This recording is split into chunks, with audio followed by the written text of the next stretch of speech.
But right now, as advertised, Dominic Fonte from Cutler Real Estate joining us here in studio for a bit to talk about, well, the housing market, what's going on, especially what's going around here in Stark County, the surrounding areas. Dominic, thanks for stopping in again. Always fun to catch up and talk with you and learn about what's going on in the housing market. Yeah, good morning. Thank you. Thanks, everybody. Hopefully you guys are getting ready for a big Easter celebration. Yes, we are. I'll be burying eggs in the backyard all weekend. Well, you're tending to a newborn. Well, I'm tending to a newborn. It's pretty crazy. Bring your shovel. I'm ready to go. I'm going to make it very interesting. Well, first of all, before we get into things, Dom's just kind of wondering, here we are, April 2023. If you could somehow surmise the market right now, like a state of the union of the housing market in Stark County, what would you say? Where are we at right now? Well, perception, reality. I always talk about that, don't I? So, you do. The perception is there's a lot of, chaos going on in the economy. The rates are on the rise, consumer confidence, things like that affect the feel-good index. But in reality, we still are short on inventory. And I think I heard Kristen or Lauren say earlier about it looks like it's still a seller's market. You are correct. That was Christian, yeah. I kind of figured it had to still be a seller's market. It is because it's the ball's still in their court right now. The biggest thing that I've noticed is how long, the length of time that houses are now staying on the market. I am now seeing a sign in a yard for longer than a day. It's up for a couple, 2 to 4 weeks. Yeah, so there is a slight uptick in inventory. There's a slight uptick in days on market. But, think about it. It's like, 4 days longer? So 16 days, 30 days? For a minute, Still not too bad. Think about this. In under 30 days, so if you have the right location, the right condition, priced correctly, it's still going to be in multiple offers. It's still going to sell like ASAP. Yeah. All right, still a seller's market. So if you're a buyer right now, I was curious too, where are kind of the hotbeds in Stark County right now? Where is it where people are coming and going, I want to be here? Like, are there a couple areas right now where it seems like people are really trying to get in? You know what I mean? So there's a big uptick right now with boomers. Believe it or not. So last year you had all these millennials, right? Then they raised all the rates, pushed them into the rental market. And this year there's a 40% uptick in boomers, which is my age and older. And so interestingly enough, it depends on what your situation is pertaining to what's important in an area. Mm-hmm. So obviously you have young children, you're thinking about school system. So a lot of times that's the big driver is school district. So that could be, whatever that is for you and your family, Mm-hmm. But for a boomer, it might be something different. Like I'm seeing 1031 exchanges from investment properties where they do basically bypass paying any gains. And they'll buy a property on the beach and then eventually retire to that property. I'm seeing boomers that want to sell their bigger homes that were built in the 90s. And guess what? They want a first floor living. So if anybody out there listening in this, in this surrounding area has a first floor master or a ranch style, like all one floor, it's huge, very much huge in demand. And of course, you want to figure out the market, and the market shifts every 3 months. So here we are, April, the first quarter of the year already. Yeah. And so we're heading into the warmer cycle. April, May, and June is usually the hottest buying cycle, and this will be with no exception. You bring up a good point there, and it's funny because when I originally got my home in Alliance, now this was before the pandemic, but one of the things talked about with my realtor, and I had a ranch home. It was a 3-bedroom, 1.5 bath ranch, slab home. And I said, what do you think about the resale? And I remember being told, I feel good about it because A, location, and B, it's a ranch. So older people and younger people would want that. And you're right, people get older, all jokes aside, when the knees aren't as good anymore and things like that. And you take the steps out of the equation and going up a couple flights of steps or going up a flight of steps. That's the house you want. You want less, you need less, and you want less steps and less things go up. So, that makes total sense to me that ranches right now, if you have one of those and you're looking to sell, that might be, you could cash in with a ranch right now. Yeah. Yeah. Anything first floor. Yeah. Lauren. Well, I was going to say, I'm with you too. I didn't realize, I guess those one of those things you just don't think of, but that would be absolutely more convenient for retirees or people heading into their older years, but just as much for a younger family. I've got to say, we have a ranch. I love it. I love not having a second story. I loved my ranch. I did. I loved it. Everything was right there. The bedrooms, the bathroom, the porch. It was all just. We moved from a 2-story, and it seemed like our upper level was always hot. It was like, what is it with this ductwork? We would make sure all the vents were open, no furniture, but it was always hot up there. And I don't know, when we lived there, we had younger children. So it was like, I felt like I couldn't hear them all the time. So, I was always strapped to a monitor and things like that to make sure everything was good. But I don't know. I love my ranch. Yeah, I'd say condos, first floor masters, ranch style homes, anything like that. There's a huge shortage, big demand. So if you are in the arena of that, thinking selling, buying, or whatever, you can always go to domwhatsmyhouseworth.com, get a ballpark gut check on what the market's doing. Of course, if you have any questions, I would be more than happy to have a conversation with you. You guys, and I have to tell you how resourceful the website is. I did it last time you were here, and I still get, periodic emails about kind of what's going on in my neighborhood, things like that. But it is super useful. If you're looking to sell, it gives you a lot of information about what's going on around you. So it's not just it's an algorithm, so it's a computer. It hasn't been in your home. So of course, if you want an accurate picture, I can do that. But a lot of people do it just because they're curious of what their values are. And we also have another cool tool that's e-property search, and basically I can set it up for you, and it just monitors around your neighborhood anything that comes on the market, anything that goes under contract, anything that sells. Because I think what I always say, and I preach this a lot, is an informed decision maker is a happy decision maker. So with the heart of a teacher, we always want to keep you informed as you go through the process of trying to figure out what is what, because keep in mind, real estate is probably your biggest asset for most people. Mm-hmm. Yeah. Absolutely. Dominic Fonte, Cutler Real Estate, here in studio with us. Going to talk a little more about what's going on here in Stark County as far as the housing market. We got some more questions. If you have one you want to ask, text it in 330-269-9292. We'll talk to him some more right after Ed Sheeran and Bad Habits right here on Q92.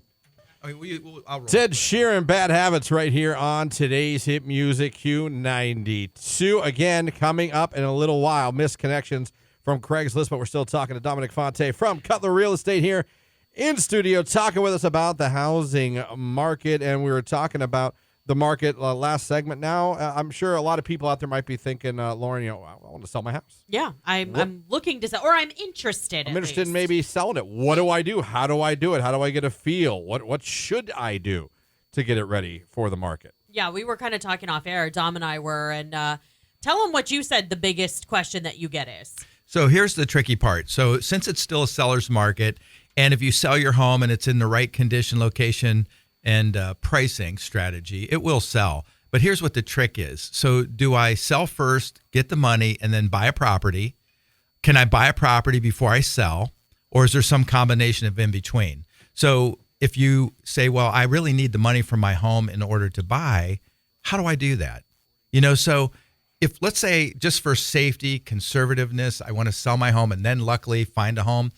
Now I'm settling because it's a seller's market. It's harder to find a good home. And so now you might settle for something and be dissatisfied. So you won't really, it won't be your dream home. So there are a few options. So you might have heard of bridge loans, equity advances, and things like that. So what I would recommend is have a consultation with your expert. If you don't have one, I'd be more than happy to reach out to you. I know it very well. I've been doing it 35 years. But you could do like an equity advance. So a lot of people have equity lines on their home where you can use that as your down payment to purchase a home. And then you pay interest only until you sell your home. You pay that off. And then if you get some additional dollars when you purchase that home, then you would do what's called a recast for $500. It's kind of like a refi, but it's called a recast. And why you would do that is if you had a lump sum to put down, instead of just dropping it on the principal to reduce your balance, it would, in essence, lower your payments because they would recalculate the payment based on the lower balance. Mm-hmm. And then a bridge loan, you might hear of those, and those are a little scary, but that's like two sets of closing costs. The equity advance would be bypassing the closing costs for the, in essence. And then the other option is if you have enough income to qualify for the current home you're in and a new home that you buy. So why that's stressful and you want to know the best route for you and your loved ones is because it is a little bit nerve-wracking. So you want a navigator. You want an expert to kind of shed the light on the darkness of this experience. Because most people, guys, when you think about it, they might do it maybe 2-3 times in their whole life. So it is a little bit, cumbersome, I guess. Yeah. And you want to make sure you deal with someone that kind of gets it. And this wouldn't even be just the real estate agent, but also the lender or the bank or the credit union that you may deal with. You want to make sure they're very savvy and they understand because it'll make your experience much smoother. Dominic, we have a text. I'm not sure. Well, I'll read this, and if you can help, great. If not, no issue. But I'm going to read this. Someone sent in, hey, Dom, my boyfriend and I are getting ready to buy a home. In May, we plan to apply for a mortgage, get it pre-approved before we start looking. Now, do you suggest a conventional bank or credit union to go apply in person, or do the online mortgage lenders? We want something fast, guaranteed the lowest possible interest rates. Well, yeah, we all do. Right. So good. That's a very good question. Whoever's asking that, I would say have a consultation with an agent. We have a system on how we do it with Dominic Fonte and Associates. And again, if you want to know more, just call or text 330-418-1535, and I can kind of walk you through the process. But here's where the problem runs into. So there's nothing wrong with a bank, a credit union, mortgage broker, and that. There's different scenarios of what. But at the end of the day, here's what happens. All of them sell it to the secondary market. So if it's a conventional loan, for example, it would be Freddie Mac or Fannie Mae. If it's an FHA loan or a VA loan, it would be Ginnie Mac or Ginnie Mae. So what that means is that if you're going to a credit union, for example, you want to make sure before you go to the credit union and commit to them or the online broker, you want to know how many real estate transactions they've done. You want to make sure they're savvy. Where the problem comes in many times is they don't have what's called in-house underwriting because they're not big enough, they're not knowledgeable enough, they're not savvy enough, or whatever. So that means that you're going to have a bumpy ride. So if you're looking at rate, it's not only the rate, but also the closing cost affiliated with that transaction, because there are certain origination fees and things like that. So you want to see an apple-to-apple comparison. And what you want to do is if you're getting an idea, you want to ask for what's called a good faith estimate. So that way there you can see if you go to two different institutions and you say, look, what's your rate on someone with good credit, 5% down, 10% down, or whatever. And so you want to go that route. So I would say if you reach out to me, I'll be more than happy to guide you through. There's also the wholesale side. So a lot of times wholesale brokers will sell to retail brokers like, say, banks and things like that, right? Now, a lot of times the banks retain servicing where like you can go into the bank and make the payment. But in essence, it's really sold to the secondary market, Freddie Mac or Fannie Mae. It's kind of confusing and complicated. I know this is kind of a long answer to your quick question. The best thing is consult with your professional. And if you don't have one that's super duper savvy, reach out to Dominic Fonte and Associates. Yeah, I recommend that. It's so funny because I talked to my mom over the weekend and she was like, hey, with everything that's going on with the banks and da-da-da-da, she's like, I'm kind of thinking that, like, if I'm going to refinance, I better do this. She's like, all I wanted to do was see if I could beat the rate that I currently have because I know rates are going up. She went online and just put in, because it said, see your rates in your area. Right, she gave him her information. She's like, I am not kidding. She showed me her phone. 41 phone calls that day. Wow. 41 phone calls. So the correct way is always recommendation, guys. Do not go online. It's basically like a big mouse trap. Yep. So when you go online, they track you. It's ridiculous. Even Zillow, Truly, or Realtor.com, they do the same thing. Like if you go and inquire, then there's like 4 or 5 agents that reach out to you and just kind of like, just lambaste you with everything. I will say that's why I love whatsmyhouseworth.com, just because when I did that, and we're not in the market to sell, any email that I get from you is always pertaining to my neighborhood and my home. What I inquired about, that's the only information I'm getting. I have a couple tools like that are awesome. And like I said, we're all busy in our day-to-day activities. So even if you pick a neighborhood, this is funny. So like, let's say you own a home in a neighborhood and you're just curious to kind of keep track of the values, which is just more for information only. You're not really going to buy. You're really not going to sell. It's just info, right? But let's say you were looking like your kids getting to the point where they're getting out of college, they're getting married, and they want to be in a specific area. So you set up a search in a specific area through me. You can see yourself what's happening in that neighborhood, so you're better informed as a potential buyer. Yeah. No, I love that. Very interesting. Dominic Fonte from Cutler Real Estate joining us here in studio. Before we let you go, Dom, it's funny. We've looked at a couple of houses. Obviously, I'm in Mahoning County now, is where I'm currently living. And one thing I've noticed, and I wonder if you, as a realtor, when you deal with people that you're selling their house for them, how do you nicely suggest to some of these people? Because I've been to a couple open houses. Like, if you're gonna have an open house, your house should look clean.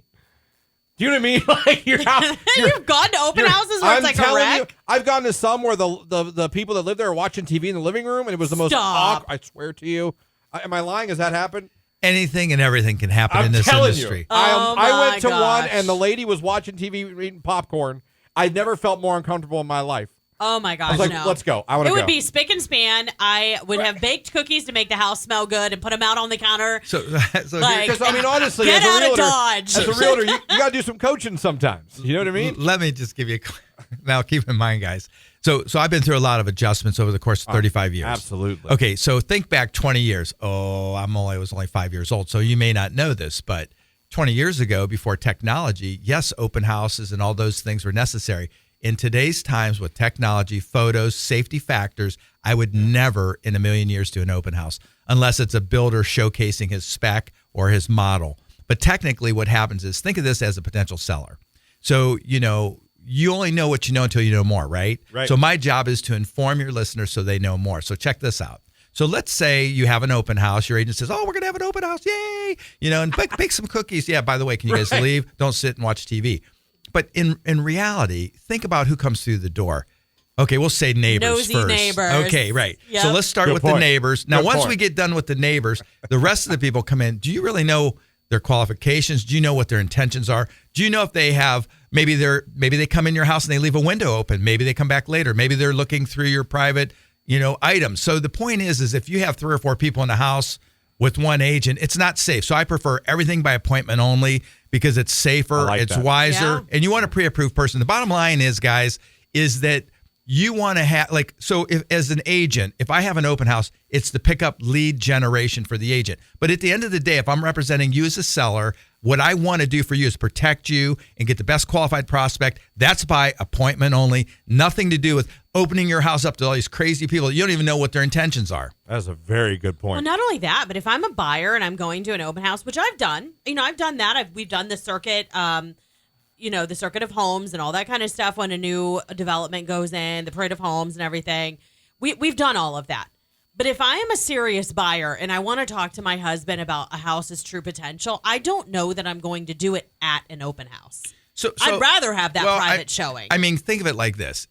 My husband and I are looking at this house, and it's a cute house. Oh, look, honey, it's open Sunday. Let's go to the open house. And then you end up buying it, and they say, look, see, the open house worked. No, if it wasn't an open house, you would have made the appointment to go through. But since for convenience purposes, you happen to be the rare 1% that was, walked in and bought it. But Right. at the end of the day, I'm telling you right now, with the technology, the videos, the photos, all the information online, there's no need to have nosy people coming through your house without an appointment. Do you know what I absolutely love? I have seen where people will set up virtual open houses where you can schedule a time and you go through with an agent, like on a phone or on a tablet, so that you can even see if it's worth your time to go see it in person. I love that because then I think you're not wasting anybody's time and you're getting answers faster. I believe it's at the end of the day, it's a safety factor. Yeah. I never thought about that, but great point, Dom. Dominic Fonte dropping knowledge He at the is, end, man. That's 30 impressive. years. You can only get this knowledge after 30 That years. is very Dominic. Before we let you go here, seriously, that was interesting. That was very interesting, and you're right. Something I don't think maybe. I think a lot of people listening right now just went, I never thought of that. Yeah. Or I'd never really hit my radar. Yeah, who the hell is in my house right now? Right. Scoping, you never know. Safety first, folks. Absolutely. Well, Dom, before we let you go, and always thank you for stopping in. How could anyone that's listening right now, they want to get a hold of you, they want your help, how can they do so? Dominic at DominicFonte.com is my email. Send an email anytime. You can call or text 330-418-1535. Or if you want to go to DominicFonte.com, you'll see my more than 400 5-star reviews to see what you'll experience working with me and my team. And I tell you right now, read the reviews, guys. It's not like my mom wrote them. I mean, they're legit. Yeah. And when you read them, you'll get the sense and the essence of really how I care about the business. I'm passionate about the business, and we put your needs first.